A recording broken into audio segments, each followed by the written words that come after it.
예, 지금 강승삼 목사님이 이기풍 목사님의 삶과 사역에 대한 역사적인 사건들을 너무 상세하게, 너무 자세하게 설명해 주셔서 참 제가 더 뭐라고 얘기를 해야 될지 모르겠는데, 우리가 지난달에는 길선주 목사님의 회개의 기도와 참 부흥 그리고 재림의 영성을 기억했는데, 또 오늘은 같은 날 한국교회 최초 7분 목사님으로 안수받은 이기풍 목사님의 또 회개의 기도와 사랑과 섬김의 삶에 대해서 또 생각하게 돼서 너무 좋습니다. 우리가 한경준 목사님에 대해서도, 김수선 목사님에 대해서도, 또 다음 달에는 이승훈 장로님, 3.1운동의 주역이 역할을 했던 기독교 장로인데도 천도교 손병희 선생을 내세우면서 타종교 지도자들과 협력을 했던 이승훈 장로님에 대해서, 우리가 이렇게 신앙의 선배님들에 대한 삶과 사역에 대해서 생각할 수 있는 이런 시간이 주어져서 얼마나 좋은지 한마디 드리면, 지금 오늘의 한국교회는 우리 신앙 선배들을 그렇게 존중하고 그렇게 본받으려고 하는 것보다는 현세 유행에 더 관심을 기울이지 않는가. 그래서 각종 프로그램과 시끄러운 음악과 이런 행사들에 치중하고 있는데, 우리 신앙의 선배님들을 좀 깊이 생각하는 시간들이 됐으면 좋겠는데, 그래서 간단히 몇 가지로 얘기를 하면, 길선주 목사님과 함께 이기풍 목사님 평생 울면서 회개하신 분이에요. 이사례 권사님이 어렸을 때, 유치원 아이 때 성례교회에서, 제주도 성례교회에서 13년 동안 목회를 하셨는데, 새벽 기도 마친 다음에 1시간 동안 그저 울면서 나는 죄인 중에 겠습니다. 죄인 중에 겠습니다. 그렇게 울면서 기도하는 것을 보고 자기도 저 문가에서 울었다. 그런 얘기를 하는 것을 제가 직접 들었어요. 그래서 한번 회개하면 됐지. 근데 우리 신앙의 선배님들 마지막까지, 길선주 목사님도 애통하고 회개할 마음 충만하게 앞서서 부흥회 때마다 그 찬송을 불렀대요.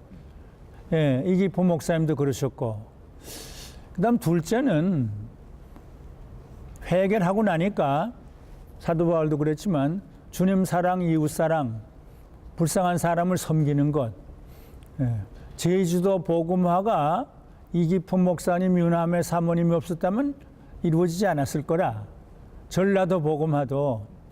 그런데 회개하면서 주님을 사랑하고 불쌍한 사람들, 제주도 사람들을 사랑으로 섬기는, 그래서 특별히 유남의 사모님은 아침에는 거짓대들이 가득 집에 모인대요. 그 다음에 나 환자들이 모이고, 그 다음 귀신 들린 사람들이 모이고. 그래서 성례교회에서 13년 목회를 하셨는데, 그저 그들을 사랑으로 섬기는 그 일을 했다. 그리고 마지막에는 순교죠. 신사참배가 한참 그 강요되고 있을 때 신사참배를 앞장서서 반대하시면서, 뭐 주기철 목사님도 그러셨지만, 그리고 많은 고난과 핍박을 당하다가 결국 이 감옥 저 감옥으로 옮겨 다니면서 고생을 하다가 결국 쓰러져서 77세에 순교하신 믿음의 사람. 그래서 평생 회개의 눈물을 흘리시던 분, 그리고 그 결과로 모두를, 불쌍한 사람들을 사랑으로 섬긴 분, 그리고 정치를 따르지 않고 세상을 따르지 않고 주님에 대한 일편단심으로 순교의 길을 가셨던 분, 이렇게 세 가지로 말씀드리면 될 것 같은데, 그럼 이것으로 그칠 수도 있지만, 그래서 간단하게 제가 말씀을 드리면, 근데 이기풍 목사님 생각하면 저는 사도 바울이에요. 이기품 목사님이 샘 마페 선교사를 돌로 쳐서 피 흘리면서 쓰러지게 했고, 장대현 교회 세우려고 그럴 때 깡패들을 다 동원해서 그래서 모두 때려 부신 그런 분인데, 사도 바울도 그랬죠. 참 성령이 충만하고 은혜가 충만한 스데반을 돌로 쳐 죽이고, 그리고 교회를 때려 죽이고, 나는 회방자야 핍박자야 포용자였다. 그래서 교회를 때리고 예수 믿는 사람을 때려 죽인 사람이었는데, 그런데 예수님은 참 하나님 이상하신 분이에요. 사울아 사울아 그랬는데, 이기풍아 이기풍아 너 왜 나 핍박하느냐. 그래서 저는 한국의 사도 바울 같은 분이다. 사울을 부르신 분이 이기풍을 부르셨고, 길선주를 길선주야. 그래서 길선주는 이방 종교의 지도자였는데 반기독교예요. 근데 길선주야 길선주야. 이기풍 깡패 두목이고 선교사를 때려 죽이려고 그랬고, 그리고 교회당을 때려 부셨는데 이기풍아 이기풍아. 예. 그래서 그들의 삶이, 사도 바울의 삶이 완전히 변화된 것처럼 이렇게 변화됐는데, 예, 깡패 두목이었어요. 그저 부자들 보고 그저 권력을 가진 사람 보면 때려 죽이고 싶었고, 서양 사람을 싫어한 이유가 저 서양 놈들이 우리 조선을 삼키려고 그런다. 그래서 어떤 의미로 일종의 애국심이라고 그럴까, 일종의 자기 생각으로 평양 좌수도 때리고,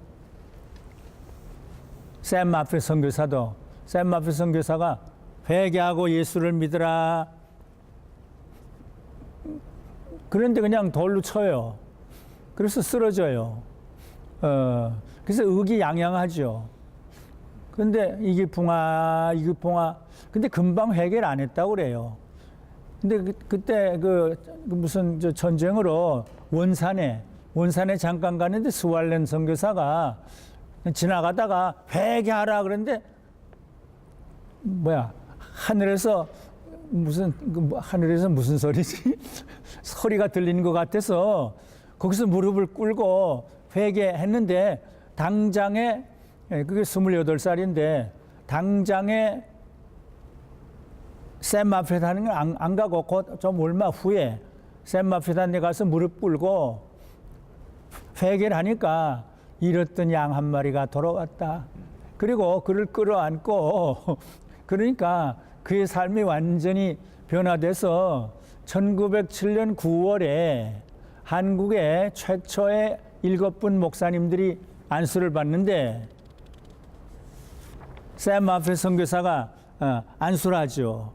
근데 그 중에 두 분이 길선주 이기풍인데, 그 셋째 날인가 그 총회를 하면서 노회를 하면서 우리들이 이렇게 예수 믿게 된 건 하나님의 은혜고 선교사들의 은혜인데, 우리도 선교사 한 사람 보내자.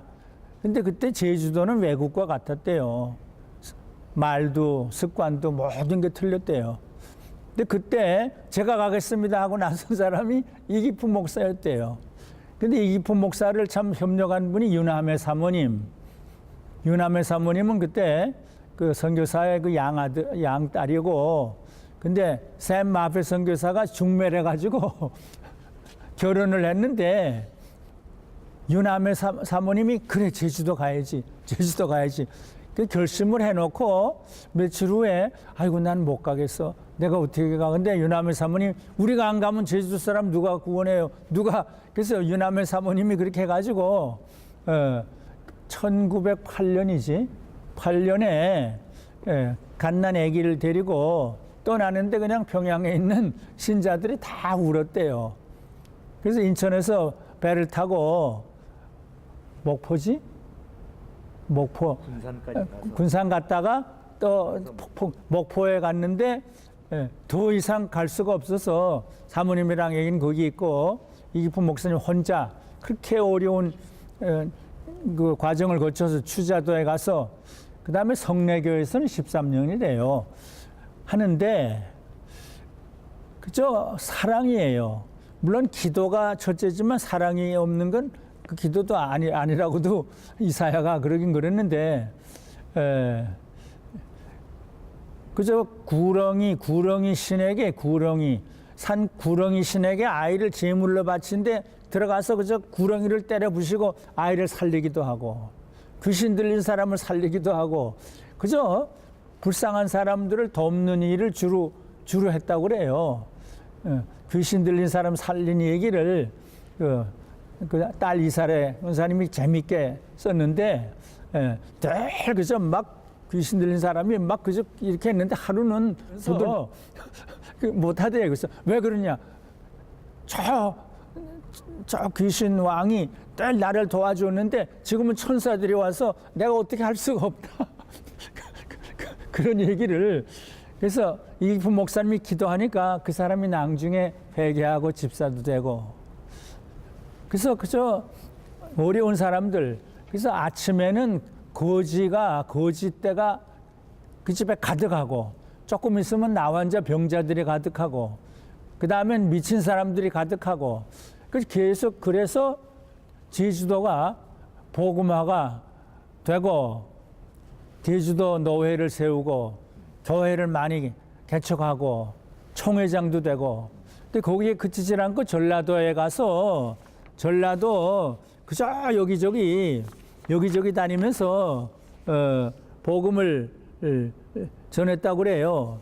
여기 어디 갔냐? 광주, 전라도 광주, 순천, 고흥, 벌교, 여수, 남면, 돌산, 완도, 그저 곳곳을 다니면서 어려운 곳에 그 제주도 복음화를 또 완성시키고, 그리고 마지막엔 신사참배에 앞장서서 하다가 그저 매를 맞고 고문을 당하고, 그래도 그저 그분은 기도로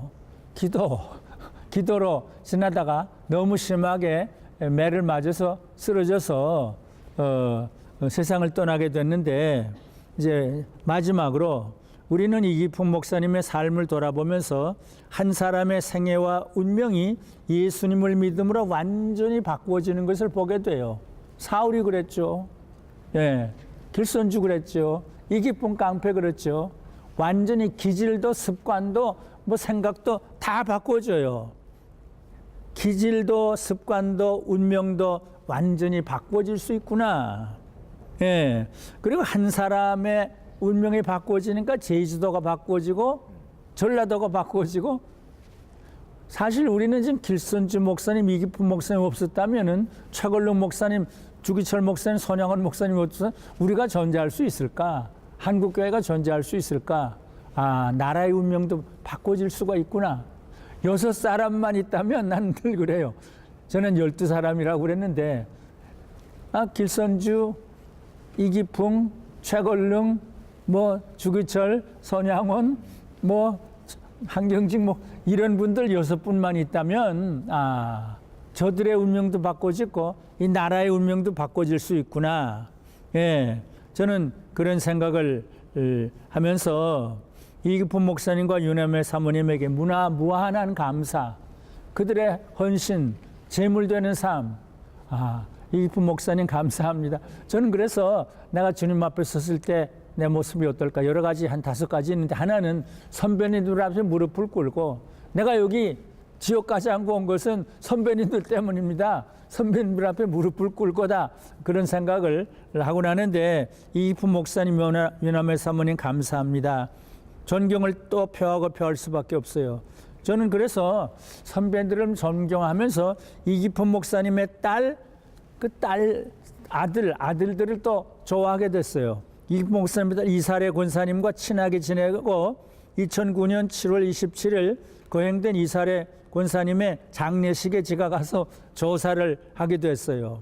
주기철 목사님을 존경하면서 주광조 장로님하고 너무너무 친하게 지나고, 손양원 목사님을 너무 존경하면서 손동희 권사님하고 너무너무 친하게 지나고, 이성복 목사님을 존경하면서 이숙 권사님하고 너무너무 친하게 지나고, 그래서 참 우리 신앙의 선배님 때문에 우리가 지금 이렇게 살고 있구나. 주기철 목사님은 나 천국 가서도 조선교회에서 기도한다고 그래서 내가 이성복 목사님 기도, 김수천 목사님 기도, 아니 주기철 목사님이 천국에 가서 나를 위해서 기도하기 때문에 내가 오늘도 사는 게 아닐까 그런 생각도 하게 됐는데, 이기품 목사님, 유남의 사모님 너무 존경하고 조금이라도 닮으면서 살다 죽게 되기를 바랍니다. 이것으로 마칩니다.